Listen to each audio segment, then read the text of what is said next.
Tere ja ilusat päeva. Täna siis teeme oma loengu teemal vahelduv vool. Esimene teema ja vahelduvvoolu poole pealt. Ja hakkame vaatama ikka seesama materjal, mis teil ka moodlis üleval on. Vaatame kõigepealt, mis see vahelduvvool on, kuidas seda vahelduvvoolu tekitatakse, mis on elektromagnetiline induktsioon, mis on vahelduvvoolu generaator ja selle töö põhimõte, vahelduvvoolu edastamine. Ja eks me siis vaatame, kuidas me täna edasi liigume. Nii et see läheb ilusti moodle keskkonda üles ja põhimõtteliselt saate te ka seda ilusti sealt kuulata. Nii, vahelduv vool, HC on elektrivool, mille suund ja tegevus muutub perioodiliselt ajas. Vahelduvvoolu eripära seisneb selles, et elektronid ei liigu mitte ühes kindlas suunas, nii kui alalisvoolu puhul, vaid liiguvad edasi-tagasi, muutes pidevalt suunda. Ja vahelduvvoolu pinge ja voolu suurused ja suund muutuvad siis siinuseliselt või sinussoidaalselt, mis tähendab, et nende väärtused kõiguvad aja jooksul sinusfunktsioonile. Vastavalt sinusfunktsioonile saavutades tipud, madalpunktid, vaheldumisi positiivsed ja negatiivsed väärtused.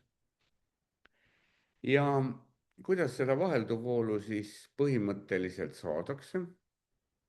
Vahelduvvoolu tekkimine põhineb elektromagnetilisel induktsioonil, kus muutuv magnetväli tekitab elektrivoolu juhtmes ja selle avastas kunagi siis 1831 Michael Faraday ja seda kasutataksegi tänapäeval elektrigeneraatorites.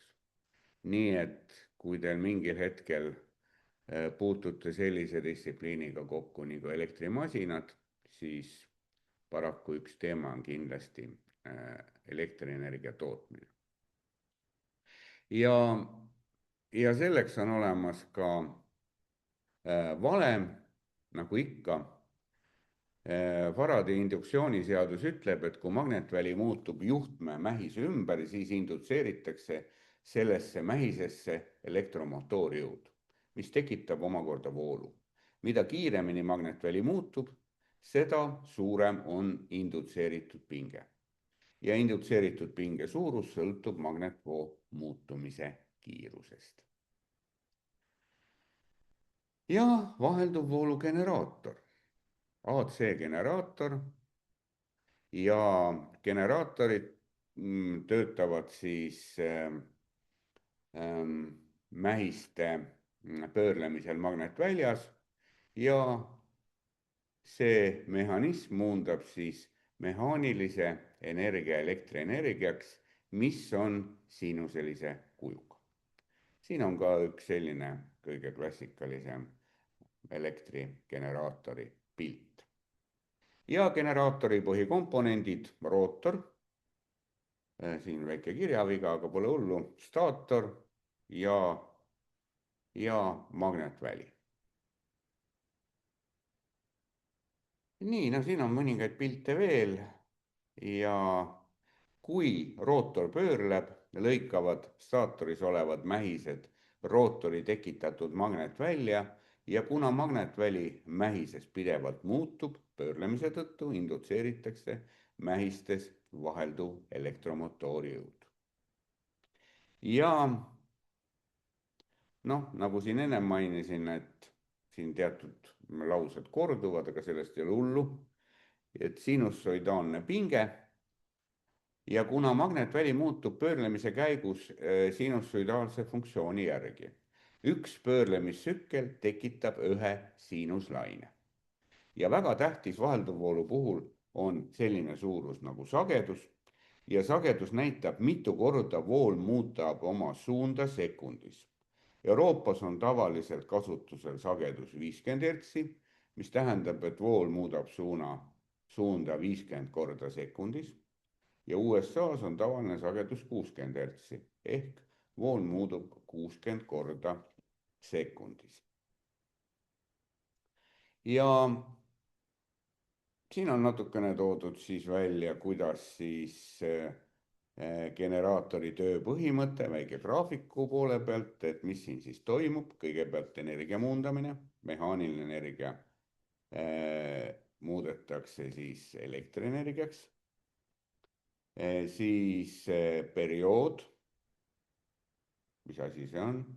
Periood on seoses sagedusega, rootori pöörlemine, magnetvälja loomine induktsioonis, siis elektromotoori jõud ja sagedus ja magnetväli. Kõik need iseenesest selles mõttes tähtsad teemad. Aga nendest me juba ka siin oleme rääkinud. Ma siin aja jooksul kindlasti teen mõningaid parandusi sisse, aga põhijutt on õige. Siin asi kordub, mida me oleme juba rääkinud ja liigume vaikselt edasi.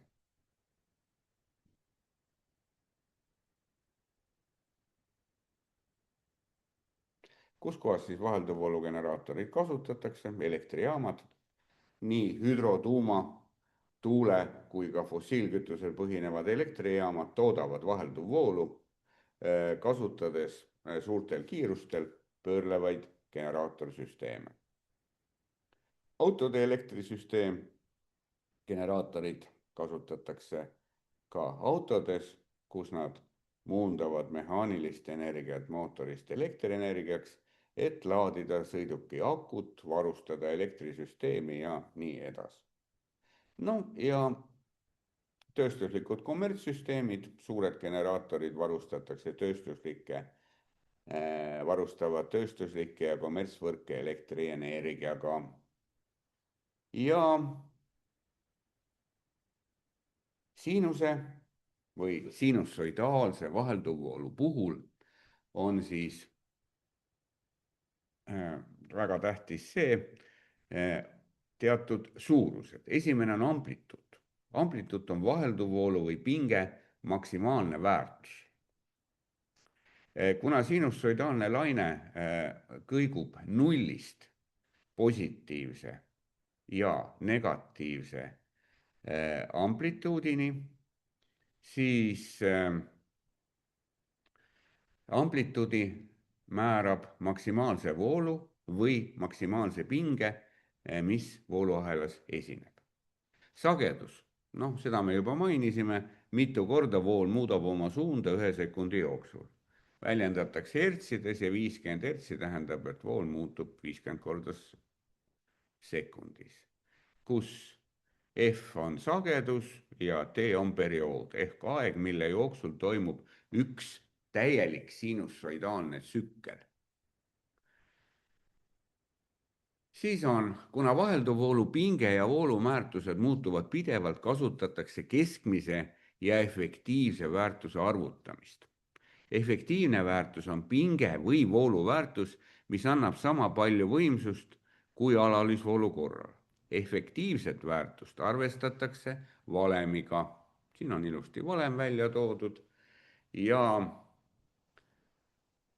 seda võiks arvestada, pähe õppida, nagu ma olen varemgi öelnud, selliste valemite ei ole mõtet, sellepärast et momendiks õppisite te pähe ja tulemus on mõne aja pärast jälle selline, et on meelest läinud.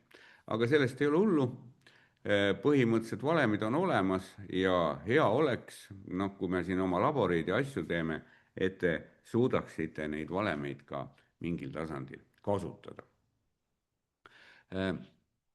Seda ma olen juba teile rääkinud, et kui elektrijaamas generaatoris elektrit toodetakse, näiteks seal Ida-Virumaal ja Narva poole peal, siis elekter peab jõudma ühel hetkel siia Tallinnasse. Vahemaa üle 200 kilomeetri.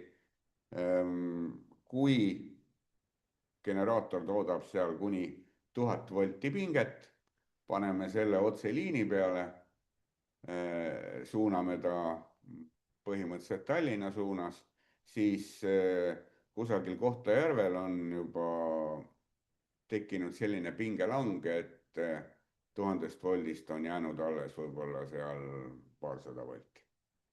Tallinnasse praktiliselt midagi ei jõua. Ja selleks on vaja seda generaatorist tulevat pinget tõsta ja tekitada kõrge pinge. Ja peamine põhjus, miks vahelduvvoolu kasutatakse pika vahemaa tagant elektrienergia, on see, et pinget on võimalus hõlpsasti tõsta või alandada trafode abil. Ja kõrge pinge vähendab energiakadu edastamise ajal, kuna madala voolutugevuse ja kõrge pingega on kaod väiksemad. Trafo tööpõhimõte. Nüüd, kuidas see trafo töötab? Trafo koosneb põhimõtteliselt, ütleme, kui me räägime pinget muutvast trafost, siis ta koosneb kahest mähisest, primaarmähis ehk sisendmähis, sekundaarmähis ehk väljundmähis. See primaarmähis on see mähis, kuhu rakendatakse see vahelduv pinge ja sekundaarmähis on see, kus siis see rakenduv pinge indutseerib pinge, mis sõltub mähiste keerdude arvust. Ja sekundaarmähis ja primaarmähis või vastupidi, primaar-sekundaar on omavahel seotud magnetvälja kaudu. Ja trafo võib töötada siis nii, pinget tõstvana on tõstetrafo ja pinget alandavana on alandustrafo. Ja trafo puhul peab jätma meelde ühe sellise ilusa lihtsa valemi. U1 jagatud U2-ga võrdub N1 jagatud N2-ga, kus U1 on primaarmähise pinge, U2 on sekundaarmähise pinge, mis on võrdne primaarmähise keerdude arvu ja sekundaarmähise keerdude arvu jagatisega. Noh, näiteks kui sekundaarmähisel on keerdusid 2 korda rohkem, siis trafo tõstab pinget. Kui keerdusid on näiteks 2 korda vähem, siis trafo alandab pinget. Ja trafo võimsus. Väga tähtis on igasuguste elektriseadmete, eriti masinate puhul ja trafotransformaator on ka masin, siis tema puhul on tähtis võimsus. Ja kuna trafol on eraldi primaar- ja sekundaarpool, siis võimsus P1 võrdub P2-ga. See on ideaalvariant. Aga me teame, et trafode ja igasuguste elektrimasinate puhul esinevad kaod ja siis ongi see, et seal tuleb see kao moment ja siis hakkavad ka võimsused natukene muutuma. P1 võrdub U1 korda I1 on primaarmähise võimsus ja P2 võrdub U2 korda I2 on sekundaarmähise võimsus. Ja siis me saame siit kätte ka tegelikult primaar- ja sekundaarmähise voolud. Trafode kasutusala. Noh, sellest me juba rääkisime, et tegemist on ülekandetrafoga, kõrge pinge ülekandemähis. Elektrienergia edastamisel pikkade vahemaade tagant on ju oluline pinge tõstmine. Nii et elektrijaama juures tehakse sellest 1000 voldist näiteks 220 000 volti ja siin on kõrge pinge ja madalam vool. Energiakadu elektrivoolu edastamisel toimub juhtmete takistuse tõttu ja kaod on proportsionaalsed vooluruuduga. Seetõttu vähendatakse voolu tugevust ja tõstetakse pinget, et vähendada kadusid.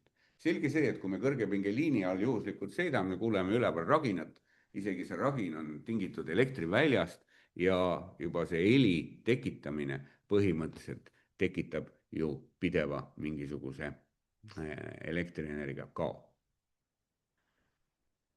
siis on olemas jaotustrahvud pärast elektrienergia edastamist, näiteks siinsamas kusagil Veskimetsa või Järve või alajaamas toimub siis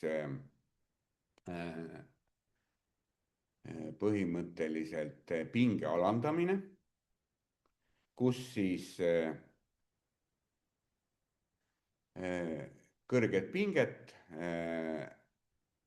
kuni siis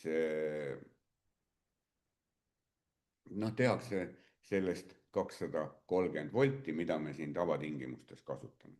Kuna tarbijate seadmed töötavad madalpingega, tuleb see pinge ennem kasutamist alla viia ja jaotustrahvu alandab siis selle kõrge pinge madalaks. Nii, trahvo töö efektiivsus. Trahvos esinevad kahesugused kaod. Üks kaotüüp, mida nimetatakse rauaskadudeks, siin on kirjutatud raudkaod, on magnetilistest materjalidest esinevad kaod. Need on, trahvol on mähised keeratud südamiku peale ja seal südamikus sees esinevad kaod ongi rauaskaod. Vaseskaod on paratamatult need kaod, mis tekivad elektrijuhtmetes ja nad mõlemad kaod esinevad siis iseenesest soojuse kujul. Ja kuidas neid vähendada saaks? No vaseskadudega on keerulisemad lood, seal on tingitud see iseenesest vases juhtmematerjalidest, juhtmetakistusest ja kuna enamus mähiseid tehakse vases, siis nimetatakse vaseskaadudeks. Rauaskaod on südamikukaod ja neid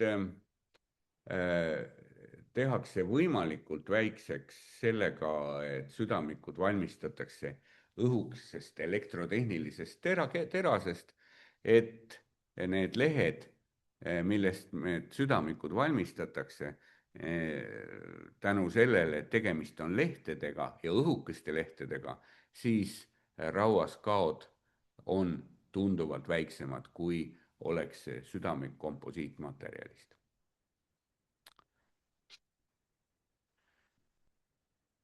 Nii, ja kokkuvõte selles mõttes väga lihtne.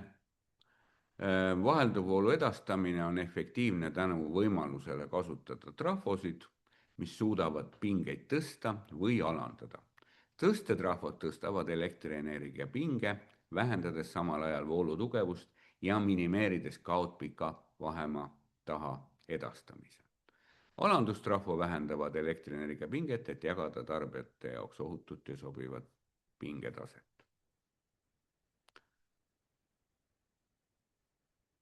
Siin me räägime natukene trahvode kaoarvutustest ja siin on ka valemid nende kohta. Nii et kui põhimõtteliselt te testi täitma hakkate, siis siin on ka toodud ilus näide, kuidas seda arvutada ja tuleb ka kokkuvõte. Generaatorite ehitus ja töö põhimõte. No siin on nüüd selline moment, et the copper wire is made from millions and millions of copper atoms. Each atom has a free electron. This is an electron which is able to move freely between other atoms. It does move to other atoms by itself, but this occurs randomly in any and all directions, which is of no use to us. We need lots of electrons to flow in the same direction, and we do that by applying a voltage difference across the two ends of a wire. This forces the electrons to flow. If we reverse the battery, the electrons flow in the opposite direction. When electricity passes through a wire, an electromagnetic field is generated around the wire. If we place some compasses around the wire and pass a current through it, the compasses will align with the magnetic field. If we reverse the direction of current, the magnetic field reverses and the compasses change direction. If the wire is wrapped into a coil, the magnetic field becomes stronger. Each cross-section of wire still produces an electromagnetic field, but they combine together to form a larger, stronger magnetic field. The electromagnet produces a north and south pole, just like a permanent magnet. If we increase the current to the coil, the electromagnetic field increases. We can also do the opposite. If we pass a magnet through a coil of wire, a current is generated in the coil. The dial on the ammeter indicates a current flowing in the forward direction. This is therefore generating a DC or direct current. When the magnet stops moving, the dial returns to zero. When the magnet is moved in the opposite direction, the current flows in the opposite way, and the dial indicates a reverse current. If we move the magnet in and out repeatedly, the current will therefore alternate between flowing forwards and backwards. This is how AC, or alternating current, is generated. The current is continuously alternating in direction. If we move the magnet faster, a stronger current is generated. If we use a stronger magnet, then the current also increases. If we use a larger coil with more turns, then this will also generate a larger current. Instead of using a permanent magnet, we could use an electromagnet. As we move this in and out, it will also generate an AC current in the coil. But with the electromagnet, we can adjust the current and voltage to vary the strength of the magnetic field. This lets us control how much current is generated in the coil.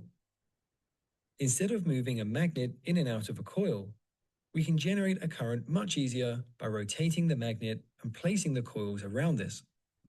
The strongest part of the magnetic field is at the ends where the magnetic field lines converge. You can see the magnetic field lines by sprinkling iron filings over the magnet. With the magnet between the two coils, there is no current generated. But as the magnet starts to rotate, the strongest part of the magnetic field gets closer and closer to the coil. The coil experiences a changing intensity of the magnetic field.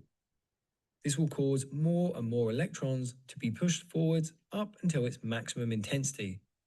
Then the magnet starts to move away from the coil, so the magnetic field begins to decrease, and so does the current of electrons until it reaches zero again.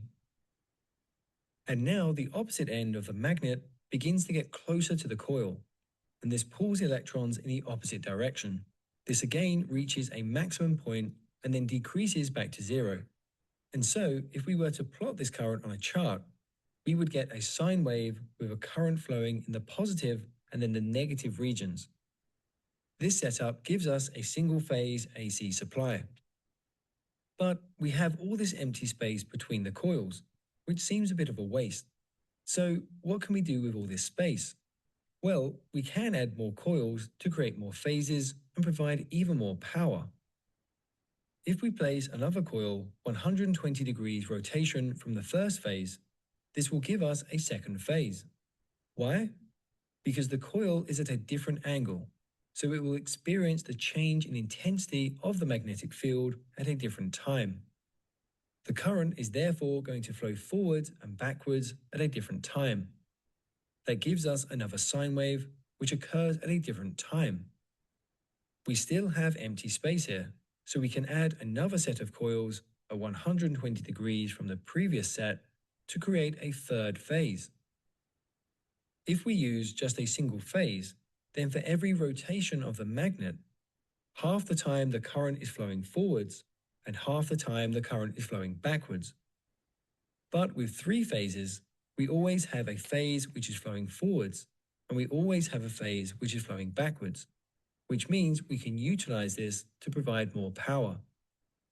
Instead of having 3 separate coils and 6 wires, as the phases are always switching between forwards and backwards, we can connect the ends of the coils together. The current will then flow freely between each coil as it changes direction. Okay guys, that's it for this video, but to continue your learning, then check out one of the videos on screen now and I'll catch you there for the next lesson. Don't forget to follow us on Facebook, Instagram, LinkedIn, as well as theengineeringmindset.com.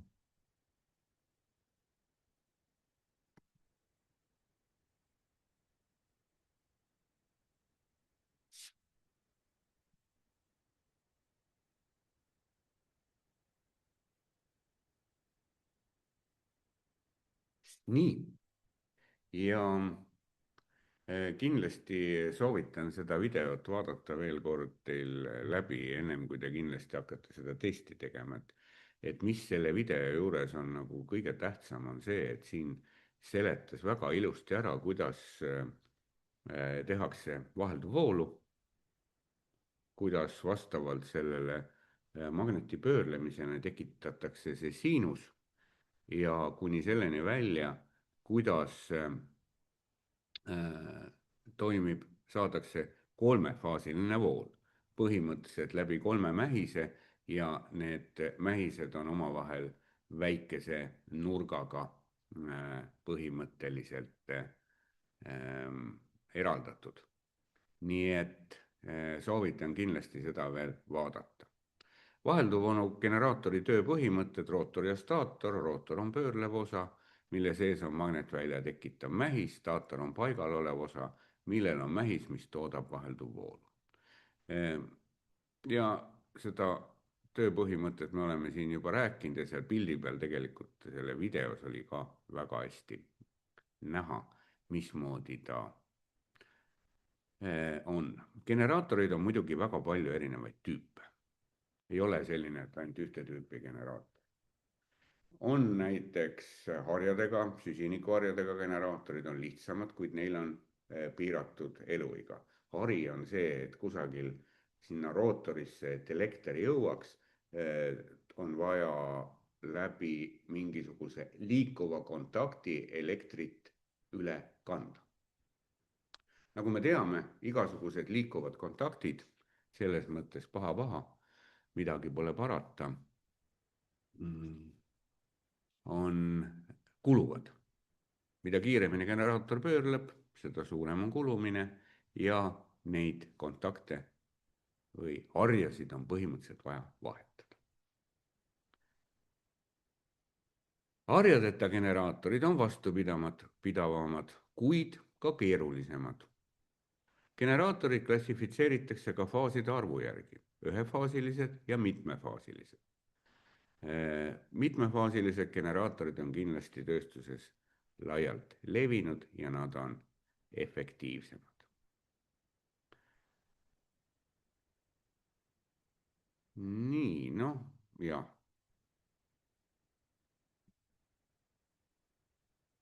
Ühefaasiline vahelduvvool on kindlasti lihtsam vorm, mis sisaldab ühte faasi ja kasutatakse tavaliselt kodudes, väiksemates hoonetes, ja nii edasi. Kui teil on juba mingisugune omaette maja või talu või mingi suurem, tänapäeval muidugi jääme reaalsuse piiri, ka korteritesse tuleb sisse kolmefaasiline vahelduvvool, mis siis jaotatakse muidugi vastavalt tarbijatele korteris siis laiali. Et kui me siin võtame tavalise hoone, siis kui siin 3 klemmiga ja 2 auguga klassikaline pistikupesa on, siis tegemist on ühefaasilise pingega. Ja ühefaasiline vahelduvvool on siis lihtsam vorm, mis sisaldab siis ühte faasi ja kasutatakse tavaliselt kodudes, väiksemates hoonetes. See koosneb 2 juhtmest, faasijuhtmest ja neutraaljuhtmest. Seal ei tohi unustada see, et voolu jaoks piisab sellest 2 juhtmest. Aga et kõik süsteemid ka ohutuse poole pealt oleks korrektselt maandatud, on ka 3. klemm ehk maandusklemm. Seda me juba pingetähist me teame. Ja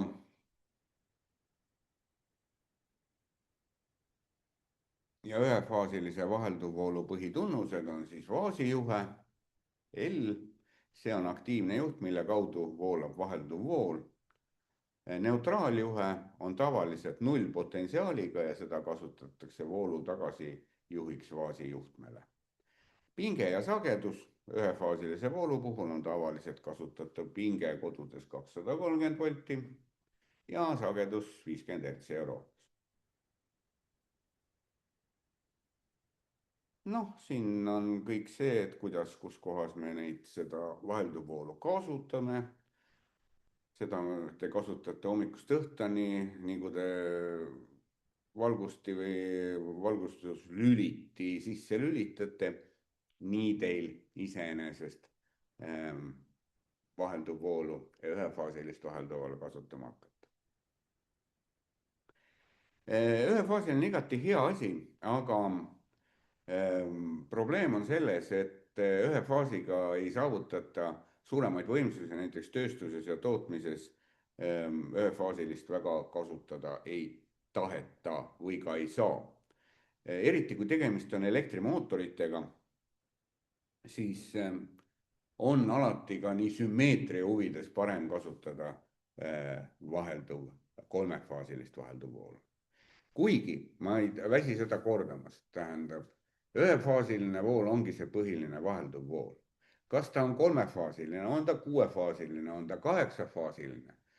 Põhimõtteliselt me oleme siin kokku leppinud selle, et 3 faasi on niisugune 3 nagu kohtuseadus. 3 faasiga me saavutame ka elektrimootorite puhul väga hea sümmeetria nii käivituste ja kõigi asjade puhul. Aga iseenesest mitmefaasilised voolud on kommertssuurused ja põhimõtteliselt, kui te saate aru ühefaasilisest voolust, siis arusaamine juba kolmefaasilist ei ole ka sugugi mitte keeruline. Ja efektiivne pinge ja vool. Vahelduvvoolu puhul kasutatakse efektiivseid väärtuseid, kuna need annavad parema ülevaate tegelikust võimsusest. Ja efektiivse pinge ja voolu valemid on järgmised. Siin on toodud nii efektiivse pinge valem kui ka voolu valem. Ja siin on toodud ka välja Ohmi seadus vahelduvvoolu korral. Siin on küll Ohmi seadus järgmiselt U võrdub I korda R, aga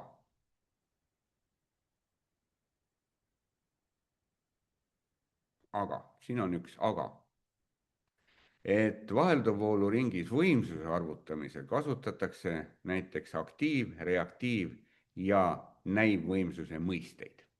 Ja siin me juba näeme, et P võrdub U korda I korda koosinus V. Mis asi see koosinus V on? Ja võt nüüd võimsuse puhulgi peate ilusti arvestama seda, et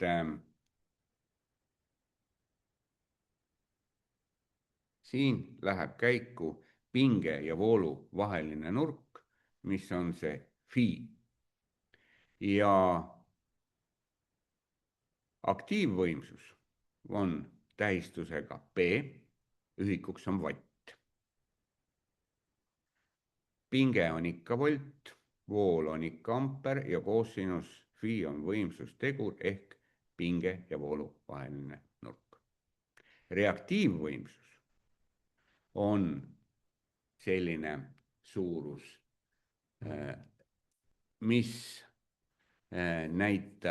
mille ühikuks on var, volt ja valem on siis Q võrdub U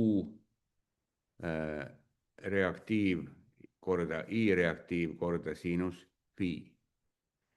Ja näivvõimsus ühikuks on voltamprit ja S võrdub U efektiivne pinge korda I efektiivne vool. Me ei hakka praegu pikalt siin selle teema puhul seda arutama,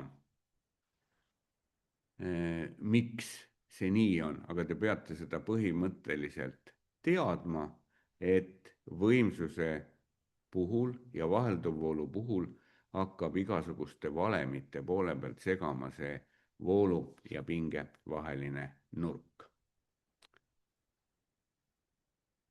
Ja siin tulevad siis kohe ka sellised peatükid juurde nagu mahtuvuse ja induktiivsuse mõju vahelduvvoolu ringis.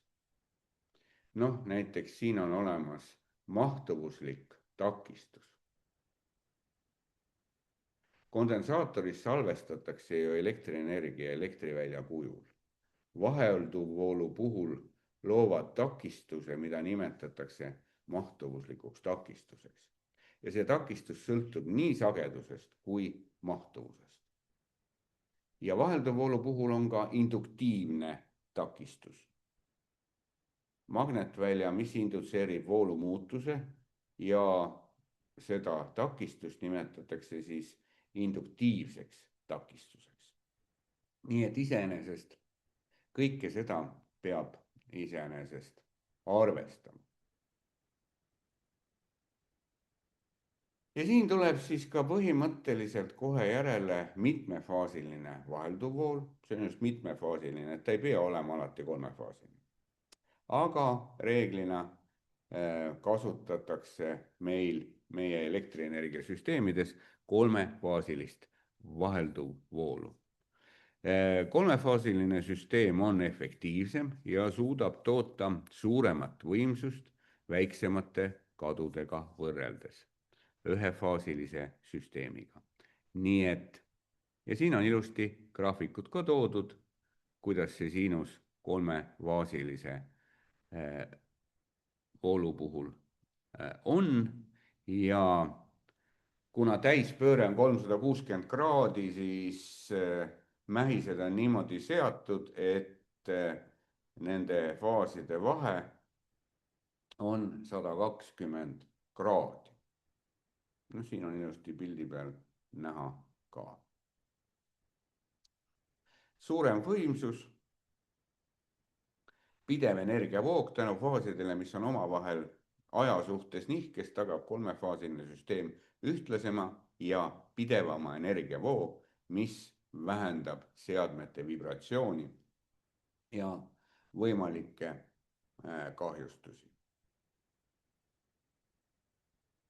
Ja siin on nüüd selline moment, et nüüd me peame iseenesest kolmefaasilise voolu puhul natukene vaatama sellist,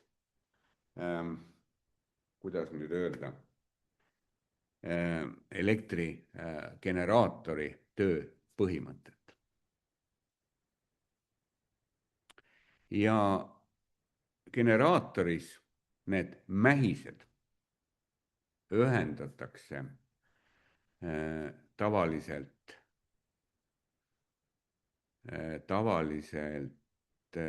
kahte moodi. Tähte ja kolmnurka. Ja selle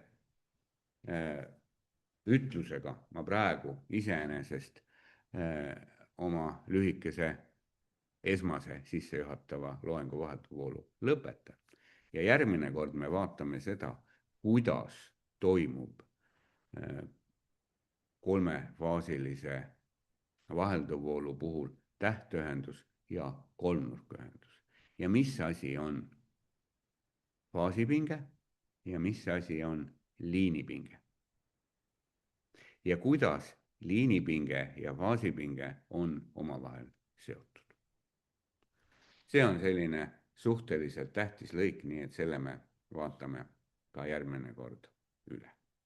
Aga tänaseks on kõik ja tuletan meelde, vaadake seda videofaili, see annab väga hea ülevaate, kuidas iseenesest meil generaatori töö põhimõte käib.